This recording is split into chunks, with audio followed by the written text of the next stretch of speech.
Halo guys, selamat datang kembali di Pojok Seram. Hari ini gue akan menceritakan film dari tanah air sendiri yang berjudul Rumah Malaikat. Mari kita mulai.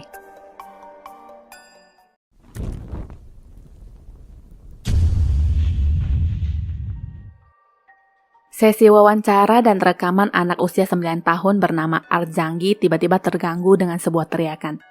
Arjanggi berkata itu mereka dan tiba-tiba lampu pun padam. Gadis yang bernama Alex menyuruh Arjanggi untuk tunggu sedangkan dia akan memeriksa keluar. Seorang bocah tampak berlari di belakangnya sambil tertawa girang. Alex pun akhirnya menemukan seorang perempuan yang tengah duduk di tangga dan berteriak, "Aku tidak ingin mati." Ini sudah kesekian kali mereka menampakkan diri sambil menunjuk ke atas. Alex pun memeriksa ke atas dan seorang ibu-ibu bernama Maria yang juga pemilik panti menghampirinya lalu berkata, "Sudah hal biasa kalau sering mati lampu di jam-jam segini."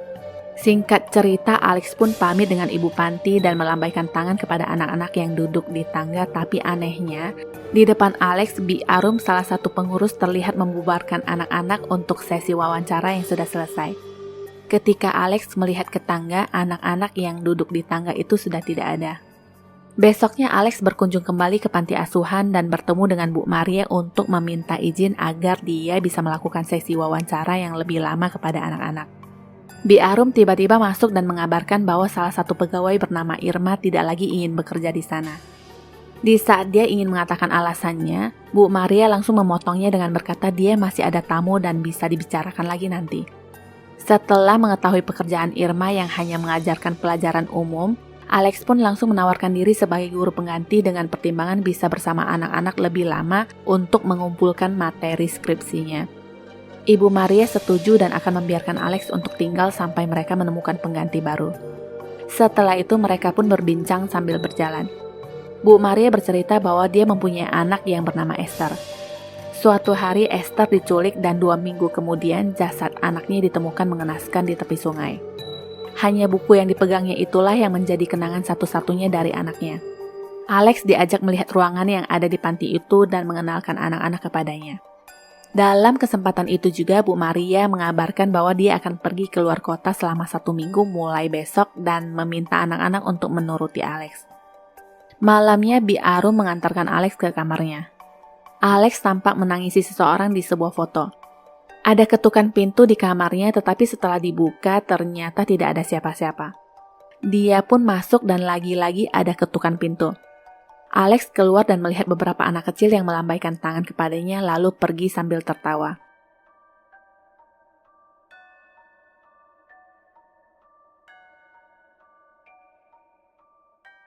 Dia pun mengejar mereka tapi kehilangan jejak. Alex lalu berjalan melihat ke kamar anak-anak yang ternyata mereka semua sedang tertidur. Besoknya di saat anak-anak sedang sarapan, Alex mendekati Arjanggi yang duduk sendirian dan bertanya bolehkah dia duduk di sana, tapi anak itu menggelengkan kepala dengan berkata, tempat duduk itu sudah terisi semua yang padahal kosong. Anak itu berkata ada 6 orang yang duduk di sana di mana hanya dia yang bisa melihat. Alex pun hanya menanggapi itu sebagai hayalan liar anak-anak pada umumnya, tapi di bawah meja itu terlihat beberapa pasang kaki yang bergoyang. Hari itu anak-anak beraktivitas seperti biasa dan kalau dilihat dari luar, anak-anak di panti itu cukup diperhatikan dan dirawat oleh Bi Arum. Malamnya di saat Alex sedang mengunci pintu, ada sosok wanita yang berlalu di belakangnya. Ketika dia di kamar juga begitu, wanita berpakaian pengantin itu lewat begitu saja di depan kamar. Alex yang agak engah itu berjalan keluar dan menemukan selembar kertas yang bertuliskan pergi dari sini.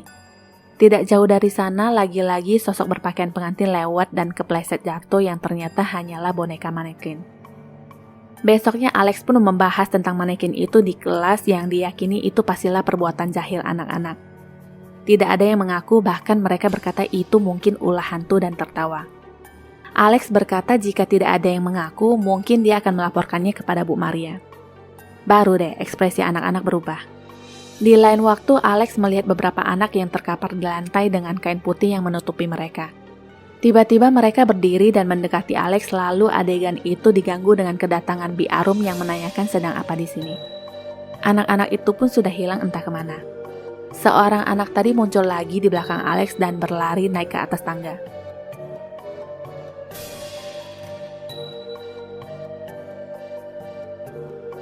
Untuk menghilangkan rasa penasarannya, Alex pun mengikuti anak tadi, tapi anehnya pintu ruangan atas itu digembok. Malamnya, Alex menjatuhkan gelas yang dibawanya setelah bertemu lagi dengan beberapa anak misterius itu. Awalnya dia berpikir itu adalah anak-anak panti dan bertanya pada ngapain malam-malam begini. Satu di antara mereka mengangkat tangannya yang penuh dengan darah yang membuat Alex kaget. Tangan Alex mengenai sesuatu dan anak-anak itu pun menghilang hanya dalam sekali tolehan. Di kamarnya, Alex mendengar suara canda anak-anak yang ternyata mereka sudah duduk di ranjangnya sambil ditutupi kain. Sewaktu Alex ingin membuka kain itu, seorang anak lain yang memakai kardus di kepalanya keluar dari lemari dan lagi-lagi, anak-anak yang duduk di ranjang tadi menghilang. Alex masih dengan rasa penasarannya dan memeriksa keluar. Kemudian dia ditegur lagi oleh Bi Arum yang rada rese ini untuk memenuhi peraturan di panti dan menyuruhnya untuk kembali ke kamar. Setelah Alex pergi, ada beberapa anak yang nempel di kaca pintu dan menghilang ketika Bi Arum menoleh ke sana. Nah, sesampainya di kamar, baju-baju Alex diberantakin, gak tahu sama tuyul yang mana, bahkan handycamnya pun dirusak.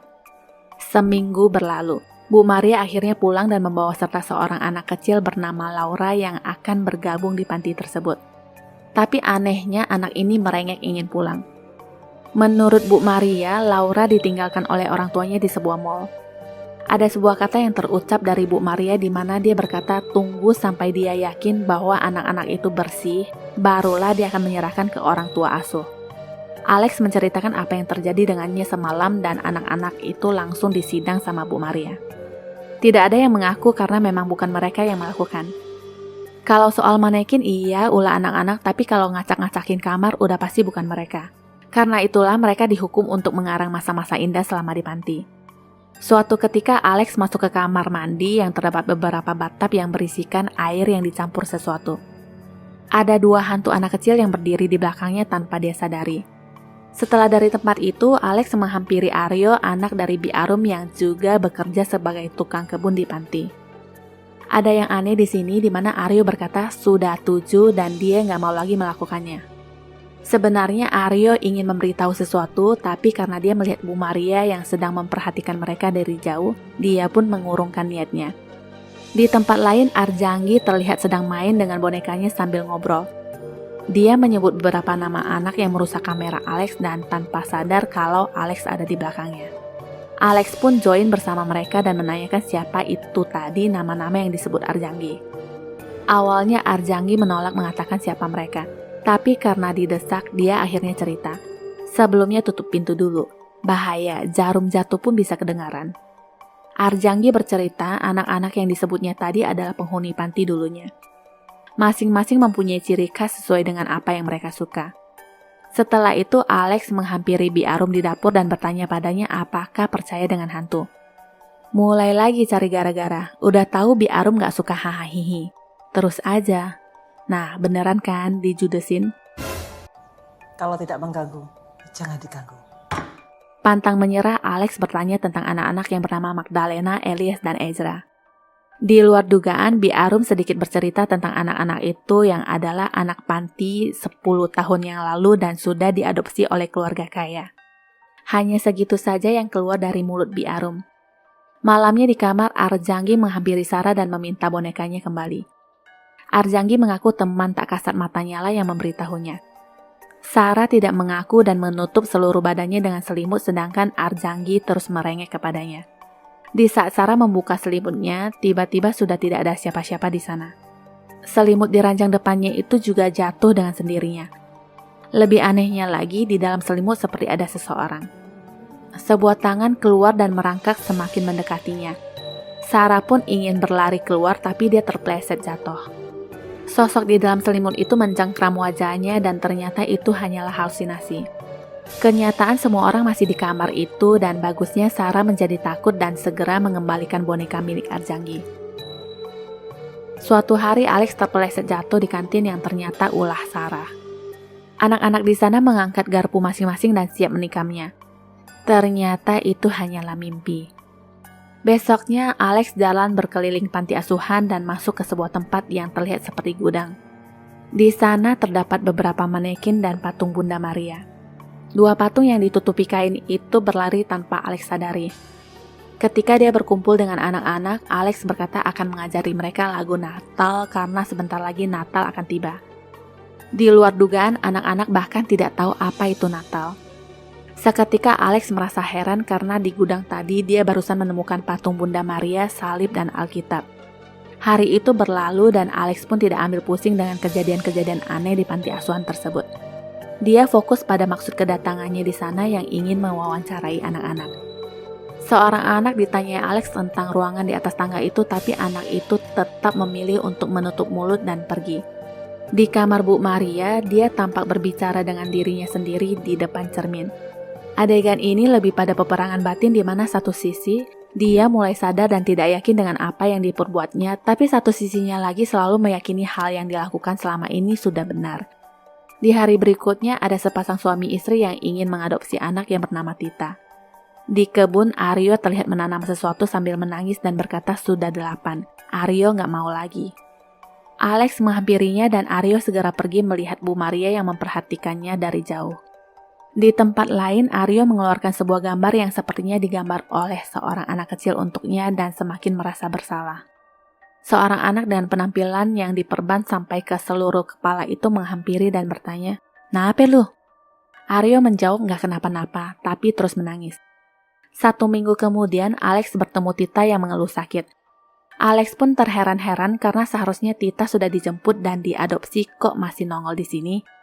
Tiba-tiba wajah Tita mengelupas dan lagi-lagi Bi Arum datang dan bertanya ada apa. Alex mengatakan tadi dia melihat Tita. Bi Arum langsung dan nyemprot dengan berkata nggak usah ngelantur. Alex pun kembali ke kamar dan memberi tanda untuk anak-anak yang sudah diadopsi. Dia melihat lagi denah rumah panti itu di mana semua lantai 1 sudah diperiksa, tinggal lantai 2 yang masih misterius. Entah melihat atau tidak, di sana ada sepasang kaki anak kecil di sisi ranjang. Tiba-tiba kamar itu sudah dipenuhi anak-anak yang memakai kain putih yang menutup seluruh badan mereka. Satu di antara mereka menunjuk ke gambar denah, yaitu ruangan yang selalu dalam keadaan terkunci dan digembok. Setelah itu semua hantu-hantu bocil itu lalu menghilang. Besoknya segerombolan emak-emak datang ke panti dan Bu Maria menyuruh anak-anak untuk mengenalkan diri mereka satu persatu. Emak-emak itu memuji kulit salah satu anak. Setelah itu Bu Maria mengajak mereka untuk melanjutkan pembicaraan di kantor. Anak tadi berkata dia sudah tidak sabar mau dijemput ke rumah abadi seperti Tita dan bahagia di rumah barunya bersama orang tuanya. Kata rumah abadi itu seakan menambah kecurigaan Alex. Diam-diam dia naik ke atas tangga dan terlihat ada hantu cilik yang mengikutinya dari belakang. Sewaktu Alex mencoba membuka gembok itu, dia dikagetkan oleh cairan seperti darah yang mengalir dari balik pintu. Lagi-lagi itu hanyalah ilusinya saja dan kegep mulu sama si Bibi rese nan misterius ini. Bibi hanya mengatakan itu gudang dan Alex dilarang masuk lalu berjalan pergi dengan wajah pokernya. Di kamar lain, anak yang dibalut wajahnya ini yang dipanggil Sheila menggedor-gedor pintu dan Aryo pun masuk untuk menenangkannya. Entah apa yang terjadi dengan anak ini sampai setangan-tangannya pun diperban. Kita kembali ke Bibi yang sedang menyapu. Dia menemukan selembar kertas yang bergambarkan Aryo yang selalu diganggu anak-anak. Bi Arum pun tiba-tiba seperti dikelilingi anak-anak yang mengatainya jahat. Di tempat lain, Bu Maria berpesan kepada Alex untuk memberikan tas itu kepada supir temannya karena dia harus pergi saat itu. Setelah itu, Alex bermain tebak-tebakan sama anak-anak. Di saat matanya ditutup, Alex seperti mendengar ada yang berbisik, Kak Alex harus menghentikan semua ini kalau enggak mereka semua akan mati. Anehnya lagi, anak-anak tiba-tiba jatuh dan kejang-kejang semua kecuali Arjanggi. Alex semakin bingung apa yang terjadi di mana anak-anak mengeluh sakit. Salah satu dari mereka bahkan berubah bentuk seperti manusia tanpa kulit. Itu tentunya hanyalah halusinasi Alex semata. Bi Arum dan Bu Maria pun datang. Alex berkata anak-anak tiba-tiba kesurupan. Dari kejadian itu, Alex diminta untuk meninggalkan panti hari itu juga. Sebelum pergi, Alex bertanya apa yang terjadi dengan Tita karena dia merasa yakin telah melihat dia beberapa hari yang lalu yang bukan wujud aslinya. Alex lalu mengeluarkan sesuatu dan berkata 3 minggu yang lalu dia mendapatkan surat yang di dalamnya terdapat gelang. Gelang milik adiknya yang hilang 3 tahun yang lalu. Di dalam surat itu juga ada pesan bahwa dia harus mengunjungi panti asuhan rumah malaikat. Jangan banyak cincong, pergi kamu, kata Bu Maria. Baik, saya pergi untuk kembali. I'll be back. Saat Alex sedang berkemas, Arjangi mampir dan kepo setelah melihat foto adiknya. Alex bercerita itu adalah adiknya yang hilang 3 tahun yang lalu bernama Sheila. Arjangi tiba-tiba memeluk Alex dan berkata, "Tolong aku kak, aku gak mau ke rumah abadi." Kata Magdalena, Ezra dan Elia itu sakit. Seseorang lalu mengetuk pintu dan Arjangi langsung bersembunyi di bawah ranjang.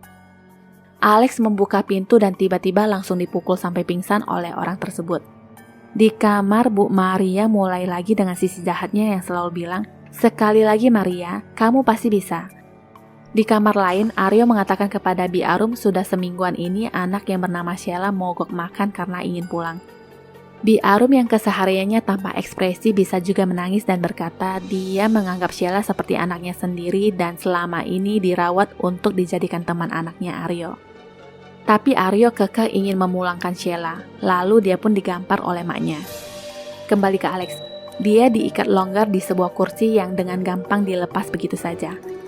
Oh, ternyata ini pelakunya. Si Bi Arum masuk membawa gunting sambil berkata, "Sudah kubilang jangan sok tahu, jangan kepo," dan mereka pun jambak-jambakan. Ternyata fisik Bi Arum tidak setangguh wajahnya. Didorong dikit udah langsung pingsan. Alex lalu mengambil cantelan kunci di badannya dan langsung naik ke atas. Di ruangan itu ada seorang anak yang berlari di belakangnya. Di sana juga dia melihat sebuah daftar kedatangan dan kepergian nama anak-anak yang dipajang di dinding. Alex melihat nama adiknya Sheila yang datang tahun 2012 dan dijemput tahun 2014. Dia lalu masuk lagi ke sebuah ruangan yang di dalamnya terlihat banyak sekali sesuatu yang digantung. Sosok hantu anak kecil itu berjalan lewat. Di meja ada foto seorang anak dan gambar pembuatan tas. Alex mengingat di mana Bi Arum yang tampak sangat merawat kulit anak-anak dan mengerti maksudnya sekarang. Kulit anak-anak panti dirawat untuk dijadikan tas. Di bawah, Bu Maria sudah mempersiapkan Arjangi sebagai target berikutnya. Alex menjatuhkan sesuatu di atas yang mengundang perhatian Bu Maria. Dia pun masuk ke ruangan itu yang tentu saja Alex sudah bersembunyi. Bi Arum datang dan membisikkan sesuatu di telinga Bu Maria. Merasa tidak ada kendala, mereka tetap ingin melanjutkan perbuatan mereka tapi dihalangi oleh Alex. Alex menarik tangan Arjangi dan mengajaknya untuk pergi. Tapi sebelumnya Alex menjatuhkan kunci rumah tanpa sadar. Mereka kemudian tersudut dengan pintu yang tidak bisa dibuka. Bu Maria datang dan memperlihatkan kunci yang sudah ada di tangannya. Alex meneriaki Bu Maria dan digampar oleh perempuan gila itu. Alex juga menanyakan keberadaan adiknya Sheila. Bu Maria menjawab adiknya sudah dikirim ke rumah abadi dan beristirahat di kebun mawar belakang panti. Mendengar itu, Alex lalu mendorongnya sampai terjatuh dan lari membawa Arjangi. Sayang sekali semua pintu terkunci rapat dan Bu Maria datang lagi dengan buku agendanya lalu membacakan tentang histori adiknya Sheila. Alex menyerang Bu Maria dan tabok-tabokan pun dimulai. Perkelahian yang tidak bertenaga. Belum makan kali ya? Arjangi mencoba membantu tapi dengan gampangnya ditempeleng berkali-kali dan disuruh diam oleh Bu Maria. Sekarang dia melampiaskan kemarahannya ke Alex. Jelas Bu Maria mengalami gangguan jiwa. Dia mengaku mengambil kulit anaknya dan ditempel ke dalam buku agar bisa menemaninya kapanpun dan dimanapun. Dari sana jugalah dia terinspirasi untuk membuat tas kulit anak-anak yang memberikan banyak keuntungan. Di saat Bu Maria ingin menghabisi Alex, Aryo muncul tepat waktu dan melumpuhkannya. Sheila berjalan keluar dan memeluk kakaknya. Bi Arum datang dan menceritakan bahwa Bu Maria memang suka menculik anak-anak yang berusia 5 tahun. Sheila mempunyai tanda lahir di wajah dan badannya yang membuat kulitnya sangat berharga untuk dijual. Karena Bi Arum kasihan kepada anaknya Aryo, Sheila pun tidak dihabisi setelah dikuliti. Dia menyembunyikan anak itu dari Bu Maria. Setelah adegan kumpul-kumpul dan peluk-pelukan, Bu Maria tiba-tiba bangun dan menikam Bi Arum lalu mati lagi. Lalu bagaimana dengan kedua suami istri yang tadi ya? Akhir yang aneh. By the way, siapa sih yang nge-request film ini? Ya udah, makasih ya sudah menyaksikan shortcut film ini. Jangan lupa subscribe, like, and share. Juga menyalakan lonceng notifikasi untuk updatean film lainnya ya. Sampai jumpa!